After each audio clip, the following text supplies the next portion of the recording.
Hello everyone, I Pooja Sharma welcome you all at Future Series Institute online platform। स्वागत है आप सभी का हमारी डेली लाइव क्लासेस में। जैसा कि आप जानते हैं हमारी डेली लाइव क्लासेस में हम कुछ इंपॉर्टेंट क्वेश्चन से रिलेटेड कुछ एमसीक्यूज हम सॉल्व करें जिसमें हमारे पीवाईक्यूज है, कुछ इंपॉर्टेंट क्वेश्चंस हैं।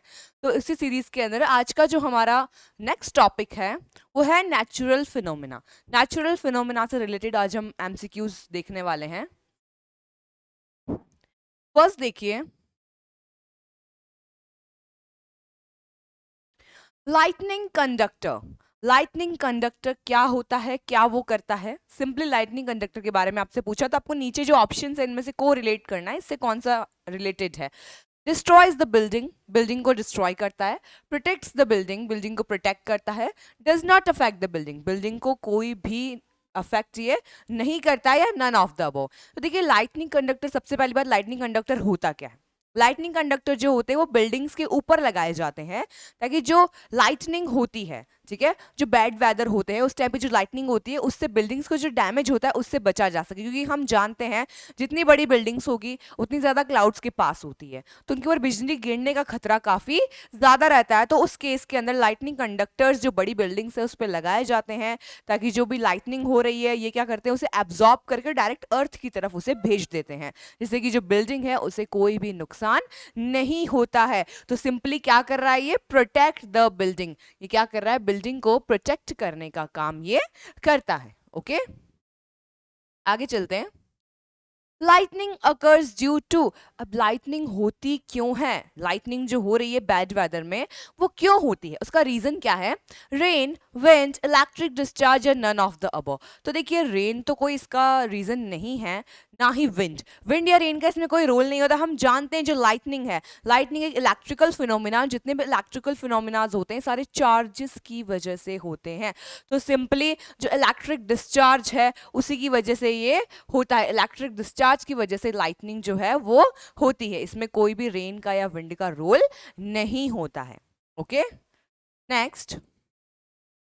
Lightning conductors are use to protect from, lightning conductors किससे प्रोटेक्ट करते हैं। लाइटनिंग फ्लैशेस, अर्थक्वेक, साइक्लोन्स या thunderstorms.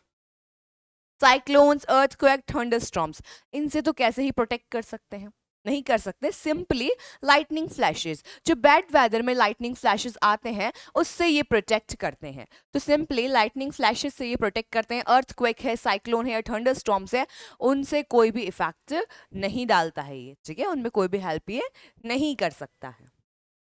Next, Where is the lightning rod attached to protect the building from lightning? जो lightning rod है या lightning conductor जिसे हम कह रहे हैं ये प्रेजेंट कहाँ होता है बिल्डिंग पे। बिल्डिंग में जैसे मैंने आपको बताया बिल्डिंग के एकदम ऊपर इसे लगाया जाता है। ऊपर लगाने का तो देखिए, on the top of the building, in the middle of building, on the bottom of building, या all of the above.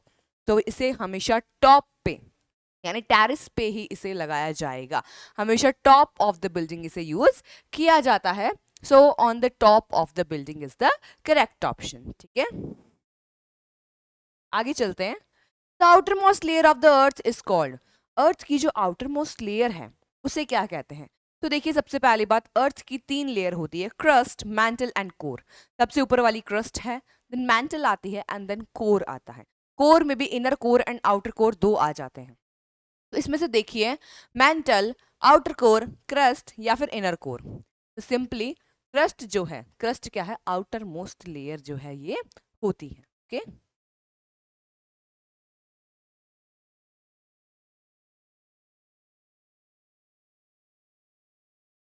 The earth plate responsible for causing earthquake is, earth की वो कौन सी प्लेट है जो रिस्पॉन्सिबल है earthquakes के लिए, earthquakes के आने के लिए कौन सी प्लेट रिस्पॉन्सिबल है।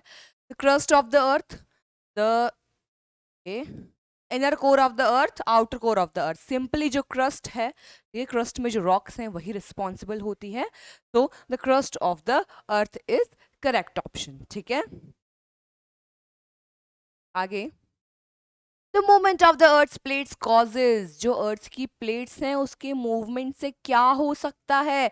अर्थ की जो प्लेट्स हैं अगर वो मूवमेंट करने लगेंगी तो उसकी वजह से कौन सा डिजास्टर हो सकता है। साइक्लोन्स, लाइटनिंग, अर्थक्वेक या थंडरस्टॉर्म्स, तो हमें पता है सिंपली अर्थक्वेक उससे आता है। ओके। अर्थक्वेक आएगा, अर्थक्वेक जो प्लेट्स हैं अर्थ की वो मूवमेंट करती है जिससे कि अंदर की तरफ एक हलचल होती है और उससे अर्थक्वेक्स आते हैं। ओके, नेक्स्ट चलते हैं। सुनामी मीन्स, सुनामी क्या होता है? ये टी यहाँ पे साइलेंट है, ध्यान रखिएगा, टी साइलेंट होता है, सो सुनामी की स्पेलिंग टी से स्टार्ट होती है। ओके, सुनामी मीन्स, सुनामी क्या है? Earthquake, flood, earthquake under sea या eruption of volcano in sea. तो simply tsunami means earthquake under sea. Okay, जब अंडर सी कोई अर्थक्वेक आता है यानी सी जहां पे है, सी के नीचे की तरफ जो अर्थ की लेयर है वहां पे अगर कोई मूवमेंट होता है, उससे क्या होता है कि हाई वेव्स प्रोड्यूस होती है वाटर बॉडीज के अंदर, और उन हाई वेव्स की वजह से क्या होता है, जो पानी है वो आसपास जो भी शहर है, जो भी किनारे हैं, उन सबको क्या करता है, डिस्ट्रॉय कर देता है। ओके, तो उसे क्या कहते हैं हम, सुनामी। तो simply tsunami means earthquake under sea. Next, richter scale is related to, richter scale किससे रिलेटेड है? तो मैं आपको बता दूं, रिचर स्केल जो होती है वो अर्थक्वेक जो है उसका लेवल या उसकी इंटेंसिटी को मेजर करने के यूज आती है। ओके, यानी कितना, किस लेवल पे अर्थक्वेक जो है वो आया है, उसी वो कौन हम किससे मेजर कर रहे हैं, हम उसे रिचर स्केल से मेजर करते हैं। तो रिचर स्केल जो है वो सिंपली मेजरमेंट है फॉर अर्थक्वेक्स। तो किसके लिए है? Richter scale is related to earthquake. Okay, next, consider the list of the terms given below. आपको एक लिस्ट दे रखी है, tsunami, landslide, flood and lightning. Earthquakes can cause, इनमें से अर्थक्वेक की वजह से क्या क्या हो सकते हैं? अर्थक्वेक की वजह से क्या क्या हो सकता है? अर्थक्वेक की वजह से सुनामी आ सकती है, ऑब्वियसली मैंने आपको बताया अर्थक्वेक अंडर सी कॉजेस सुनामी। ठीक है, लैंडस्लाइड हो सकता है, बिल्कुल कोई भी पहाड़ है या कोई ऊंची जगह है तो वो स्लोप्स नीचे ढह के आ जाती है मिट्टी, ठीक है, ये भी हो सकता है। फ्लड्स भी आ सकते हैं, फ्लड्स कैसे? सुनामी है तो सुनामी का दूसरा मतलब हम फ्लड्स ही मान लेते हैं, क्योंकि क्या होता है, पानी जो है आसपास के जो भी समुद्र के किनारे जो शहर है उनमें चला जाता है, तो फ्लड्स भी कॉज करता है। बट लाइटनिंग, लाइटनिंग तो स्काई में कॉज हो रही है ना, तो इसमें इसका कोई रोल नहीं, ये तो अर्थ की बात है, तो अर्थ और स्काई काफी डिफरेंस हो गया, इसीलिए लाइटनिंग ये कॉज नहीं करता है, बाकी तीनों ये कॉज कर सकता है। सो 1, 2 एंड 3, तो कौन सा है? फर्स्ट, सेकंड एंड थर्ड, यानी कि option number A is correct. ये तीन चीजें जो है अर्थक्वेक की वजह से हो सकती हैं। Next, the waves produced on the earth surface are called, earth की सरफेस पे जो वेव्स प्रोड्यूस होती हैं उन्हें कौन सी वेव्स कहते हैं? क्या वो रेडियो वेव्स है, लॉन्गिट्यूडिनल वेव्स, माइक्रोवेव्स या सिस्मिक वेव्स? तो देखिए, जो अर्थ की लेयर होती है वहां पे अर्थक्वेक आता है, उस टाइम पे सिस्मिक वेव्स वहां डेवलप होती है। तो अर्थ से रिलेटेड जब भी अर्थ में कोई मूवमेंट होता है उससे रिलेटेड जो वेव्स हैं उन्हें सिस्मिक वेव्स कहते हैं। तो seismic waves is the correct option. Earth पे कौन सी वेव्स बनती हैं? सिस्मिक वेव्स बनती हैं। Which instrument is used to measure earthquake? कौन से इंस्ट्रूमेंट को earthquake मेजर करने के यूज लिया जाता है? वैसे तो एक रिचर स्केल है, बट रिचर स्केल इंटेंसिटी बता रही है, ठीक है, रफली व्यू दे रही है। एग्जैक्ट अगर हमें चाहिए, पॉलीग्राफ, सिस्मोग्राफ, बायोमीटर या थर्मोमीटर। तो अभी मैंने आपको कहा था सिस्मिक वेव्स बनती हैं, तो सिस्मिक वेव्स को मेजर कौन करेगा? Seismograph, simply. So seismograph is the instrument use to measure the earthquake. Okay, आगे चलते हैं। Name the resin which produce spark, इनमें से कौन सा रेजिन स्पार्क प्रोड्यूस करता है? तो ये क्वेश्चन जैसे कि बहुत अलग से आया है, आप लोगों को इसका आंसर नहीं पता होगा ऑब्वियसली, ठीक है। इसमें देखिए क्या होता है, एम्बर नाम का एक रेजिन होता है। ओके, एम्बर नाम का एक रेजिन होता है। ऑब्वियसली रेजिन्स क्या होते हैं, जो हमें ट्री से मिलते हैं। ये जो रेजिन है ये काफी माना जाता है, काफी कॉस्टली भी एक तरीके से हो सकता है। ओके, इसकी ज्वेलरीज बनाई जाती हैं, सिंपली से ज्वेलरी में यूज करके, बहुत अट्रैक्टिव होता है और ये जैम के जैसा नजर आता है, कोई भी जैसे कि जैम होता है वैसा ये नजर आता है। ओके, येलो इन कलर होता है ये जो एम्बर है, ये एम्बर स्पार्क प्रोड्यूस करता है, ठीक है। ये एम्बर जब इसे रब किया जाता है सिल्क क्लॉथ के साथ में, सिल्क क्लॉथ से इसे रब करने पर ये स्पार्क प्रोड्यूस करता है। तो जब भी नाम आए ऐसा रेजिन जो कि स्पार्क प्रोड्यूस करता है तो वो कौन सा है? एम्बर है। Okay, so amber is the correct option. The like charges, अब हमें पता है like charges and unlike charges. Like charges always repel and unlike charges always attract. तो like का पूछा है तो like charges क्या करेंगे? repel each other. like charges हमेशा एक दूसरे से दूर भागते हैं, एक दूसरे को repel करते हैं. The shaking of earth is called. earth की shaking को क्या कहते हैं? सुनामी, volcano, earthquake या ये सभी?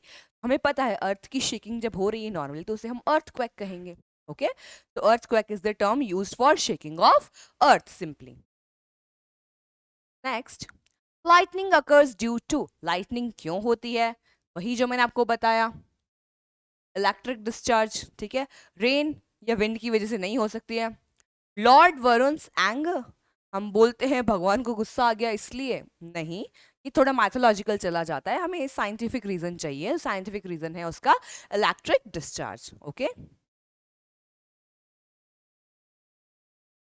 Interaction of charges is called. Charges का इंटरैक्शन क्या कहलाता है? जब चार्जेस आपस में इंटरैक्ट करते हैं तो उसे क्या कहते हैं? लाइटनिंग, इलेक्ट्रिकल डिस्चार्ज, अर्थिंग या इलेक्ट्रिसिटी. तो देखिए उसे लाइटनिंग कहते हैं. जो लाइटनिंग हो रही है स्काई में भी वो भी इसी वजह से होती है क्योंकि जो चार्जेस है आपस में इंटरैक्ट करते हैं और उस इंटरैक्शन की वजह से ही क्या होता है? लाइटनिंग जो है वो होती है. ठीक है, Sparkers can be seen on electric pole when wires become. हमें कभी कभी जो इलेक्ट्रिकल पोल्स होते हैं उनके ऊपर स्पार्कलर्स नजर आते हैं, यानी कि एक तरीके से आप बोल सकते हैं कि वहां पे हमें नजर आता है कि इलेक्ट्रिसिटी जो है उसकी वजह से स्पार्क्स आपको नजर आएंगे. ठीक है, चिंगारियां सी नजर आती है. तो वो क्या है, वो किस वजह से होती है? When wires become. वायर्स के साथ में ऐसा क्या होता है कि वो हमें नजर आने लगती है? लूज हो जाते हैं, टाइट हो जाते हैं, रिंकल या फिर नन ऑफ दिस. तो देखिए वायर्स लूज हो जाते हैं. वायर्स जब पोल के ऊपर जो वायर्स बाइंड हुए हुए हैं वो जब लूज हो जाते हैं तो वहां पे हमें स्पार्क्स देखने को मिलते हैं. ओके, सो वायर्स क्या हो जाते हैं? लूज हो जाते हैं. बेंजामिन फ्रैंकलिन शोड लाइटनिंग इन. बेंजामिन फ्रैंकलिन जो है, ये नाम आप याद रख लीजिए, ये क्वेश्चन भी आ सकता है कि लाइटनिंग सबसे पहले किसने बताई थी, तो आपके पास आंसर होगा बेंजामिन फ्रैंकलिन. ओके, अब ये पूछ रहा है कि जो बेंजामिन फ्रैंकलिन है, बेंजामिन फ्रैंकलिन ने कब लाइटनिंग को शो किया था? तो देखिए करेक्ट ऑप्शन होगा आपका 1752. ओके, 1752 के टाइम पे क्या किया था? बेंजामिन फ्रैंकलिन ने बताया था कि लाइटनिंग क्या होती. ठीक है, आगे चलते हैं. The charge acquired by glass rod when it is rubbed with silk is. अब आपको पता है ग्लास रॉड को जब सिल्क के क्लोथ से रब किया जाता है तो उस पर एक चार्ज आ जाता है, और वो चार्ज कौन सा है ये आपको बताना है. तो जब भी एक ग्लास रॉड को सिल्क से रब किया जाता है तो silk will get negative charge and glass rod will get positive charge. तो इसने यही पूछा है charge acquired by glass rod, so it's simply positive charge is acquired by the glass rod. Okay, name the resin which produce spark. वही same question repeat है वापस. तो हमें पता है एम्बर, एम्बर, गम, रबर. एम्बर ही इसमें से होता है जो कि क्या करता है? स्पार्क प्रोड्यूस करता है. Name the device which is use to detect whether an object is charge और नॉट. किसी भी ऑब्जेक्ट पे चार्ज है कि नहीं है या वो न्यूट्रल है, इसे हमें मेजर करने के लिए, इसे डिटेक्ट करने के लिए कौन सा इंस्ट्रूमेंट यूज किया जाता है? Spectroscope, electroscope, microscope, none of this. तो नाम से ही पता चल रहा है इलेक्ट्रो, नाम से ही पता चल रहा है इलेक्ट्रो. सिंपली इलेक्ट्रोस्कोप ही वो डिवाइस होता है जो चार्ज्ड बॉडी को डिटेक्ट करता है कि ये चार्ज्ड है या अनचार्ज्ड है. Okay, so correct option is electroscope. Next, which of them is classical type of electroscope? Pit ball electroscope, gold leaf electroscope, none of these या बोथ ए एंड बी. तो देखिए जो पिट बॉल है और gold leaf है, gold leaf and pit ball दोनों ही क्या है? क्लासिकल टाइम्स में यूज किए जाने वाले क्लासिकल टाइप के इलेक्ट्रोस्कोप्स ये हैं. Okay, so both A and B is correct option. दोनों ही क्या है? क्लासिकल टाइप के ये होते हैं. ठीक है, आगे चलते हैं. Name the process of transferring of charge from one charge body to the earth. किसी चार्ज्ड बॉडी से चार्ज का ट्रांसफर अर्थ तक कर देना. क्या कहलाता है? जैसा कि मैंने आपको बताया लाइटनिंग कंडक्टर्स यूज होते हैं। तो ये जो लाइटनिंग कंडक्टर्स यूज हो रहे हैं ये अल्टीमेटली कर क्या रहे हैं? जो चार्ज लाइटनिंग से जो चार्ज आया बिल्डिंग के ऊपर उसे इन्होंने एब्जॉर्ब कर लिया, एब्जॉर्ब करके उसे डायरेक्ट अर्थ में भेज देते हैं। इसका मतलब कि जो चार्ज बॉडी थी, चार्ज क्या हुआ? चार्ज हुआ कंडक्टर, कंडक्टर ने क्या किया? उस चार्ज को नीचे की तरफ भेज दिया अर्थ में। तो इस प्रोसेस को अर्थिंग कहा जाता है। क्या कहा जाता है? अर्थिंग कहा जाता है। So simply earthing is the correct option. Earthing is the process of transferring of charge from a charged body to the earth. और इवन हमारे घर में जो भी हमारे इलेक्ट्रिकल सप्लाईज होती है, यहाँ सभी जगह पे क्या किया जाता है? अर्थिंग वायर यूज किया जाता है। ये इसीलिए होता है ताकि जो चार्जेस से होने वाला डैमेज है उससे हम बच सके, और इन केस ज़्यादा चार्ज आने पर जो चार्ज है उसे अर्थ की तरफ भेज दिया जाए। ठीक है? Removing charge from a charge body is known as, किसी चार्ज्ड बॉडी से चार्ज को हटा देना क्या कहलाता है? यानी पहले चार्ज थी फिर क्या हो जाती है? डिस्चार्ज हो जाती है। Simply discharging. चार्जिंग मीन्स उसे चार्ज देना, एंड जब चार्ज खत्म हो जाता है इट मीन्स वो डिस्चार्ज हो गई है। ठीक है? Next, the static charge in the cloud cause of. देखो स्टैटिक चार्ज जो क्लाउड्स में, अब हमें पता है कि क्लाउड्स में जो प्रेजेंट होता है चार्ज वो स्टैटिक चार्ज है। ठीक है? स्टैटिक यानी चार्ज एट रेस्ट है, वो रेस्ट पे रहता है, वो फ्लो नहीं करता है। ठीक है? तो वो रेस्ट पे है वहां पे, तो उसे स्टैटिक चार्ज बोला गया है। ये स्टैटिक चार्ज की वजह से होता क्या है? अर्थिंग, डिस्चार्जिंग, चार्जिंग या लाइटनिंग। तो हमें पता है इसकी वजह से लाइटनिंग होती है। जब भी बैड वेदर होता है उस टाइम पे हमें लाइटनिंग हमें नजर आती है। ये लाइटनिंग किस वजह से आती है? ये लाइटनिंग हमें नजर आती है स्टैटिक चार्ज की वजह से। ठीक है? आगे चलते हैं। The upper most layer of earth is called, जैसा कि मैंने बता दिया, क्रस्ट, मेंटल, कोर। तो अपर मोस्ट लेयर कौन सी हो गई? क्रस्ट हो गई। ठीक है? So crust is the upper most layer of the earth. Like charges, फिर वही सेम ही रिपीट हो रहा है। लाइक चार्जेस अट्रैक्ट करते हैं या रिपेल करते हैं? तो simply like charges repel each other. Okay? Shaking of earth is called earthquake. Obviously earthquake कहते हैं शेकिंग ऑफ अर्थ को। Lightning occurs due to, lightning क्यों होती है? रेन, विंड या इलेक्ट्रिक डिस्चार्ज? तो सिंपली इलेक्ट्रिक डिस्चार्ज की वजह से लाइटनिंग होती है। Sparkers can be seen on electric dipole when wires become, कोई भी हमें स्पार्कर्स नजर आते हैं, जैसा कि हमने पहले भी डिस्कस किया है कि जो पोल्स होते हैं इलेक्ट्रिकल पोल्स, उन पे जो वायर्स होते हैं उनमें से हमें स्पार्कल्स नजर आते हैं। वो क्यों आते हैं? तो वो नजर आते हैं बिकॉज जो वायर्स हैं वो लूज हो जाते हैं। वायर्स के लूज होने की वजह से वहां से चिंगारियां से निकलती हुई हमें नजर आती हैं। ठीक है? Now name the device use to protect building from the effect of lightning. सबसे पहला क्वेश्चन ही हमने यही किया था। क्या बोलते हैं इसको? लाइटनिंग कंडक्टर बोलते हैं। लाइटनिंग कंडक्टर बिल्डिंग्स के ऊपर लगाए जाते हैं to protect the buildings from the harmful effect of lightning. Simply तो बिल्डिंग्स को प्रोटेक्ट करने के लिए लाइटनिंग कंडक्टर्स का यूज किया जाता है। When was the major earthquake occurred in Bhuj district of Gujarat? आप सभी को पता होगा कि भुज डिस्ट्रिक्ट जो है गुजरात का, वहां पे एक बहुत बड़ा अर्थक्वेक आया था। वो किस वजह से आया था? ठीक है? ये रिक्टर स्केल जो था उस पर उसका 7 से काफी ज्यादा था उसका। ठीक है? तो ये आपने सभी ने सुना होगा कि ये आया था। ठीक है? अब आपसे पूछा गया है कि ये कब हुआ था? क्या तो कब हुआ था? ये हुआ था, ठीक है, 26 जनवरी तो कॉमन है, 2001 में हुआ। तो आपको याद रखना 26 जनवरी 2001 simply. The weak zone of the earthquake is known as, earthquake का जो वीक जोन होता है, यानी अर्थक्वेक मेनली जिस पॉइंट पे स्ट्राइक कर रहा है उस पॉइंट को क्या कहा जाता है? आपसे पूछ रहा था, उसे सिस्मिक जोन कहा जाता है। थ्रेटनिंग जोन नहीं कहेंगे, सिस्मिक जोन, क्योंकि सिस्मिक वेव्स उसी जगह से डेवलप होती है। जहां से सिस्मिक वेव्स डेवलप होगी उसे सिस्मिक जोन कहा जाएगा। ठीक है? आगे चलते हैं। Name the scale which is use to tell the size of earthquake. कौन सी स्केल है जो कि अर्थक्वेक की साइज बताती है? पहले ही बता चुकी हूँ, रिचर स्केल है। रिचर स्केल जो है अर्थक्वेक से रिलेटेड होती है, अर्थक्वेक की इंटेंसिटी को ये बताती है simply. Now destructive earthquake have magnitude, जो डिस्ट्रक्टिव अर्थक्वेक होते हैं यानी बहुत भयानक जिसे हम कह सकते हैं, ऐसे अर्थक्वेक जो होते हैं उनके साथ में क्या है, उनका मैग्नीट्यूड क्या होता है? मैग्नीट्यूड 7 होगा, मोर देन 7, लेस देन 7 या नन ऑफ दीज। तो देखिए 7 जो है इससे ज्यादा वाले अर्थक्वेक्स को डिस्ट्रक्टिव माना जाता है। सो मोर देन 7, मोर देन 7 अगर मैग्नीट्यूड होता है तो उसे डिस्ट्रक्टिव अर्थक्वेक की कैटेगरी में रखा जाता है। ठीक है, next, name the instrument which record seismic wave. Seismic waves कौन रिकॉर्ड करता है? सिस्मोग्राफ। ठीक है, यानी कि क्वेश्चन क्या है, लैंग्वेज चेंज क्वेश्चन वो के वही आ रहे हैं आपके पास में, वापस देखिए। Tremor produce waves on the surface of the earth are called. अब ये ट्रिमर क्या होते हैं? ट्रिमर, तो देखिए आपके पास में दो चीजें होती हैं,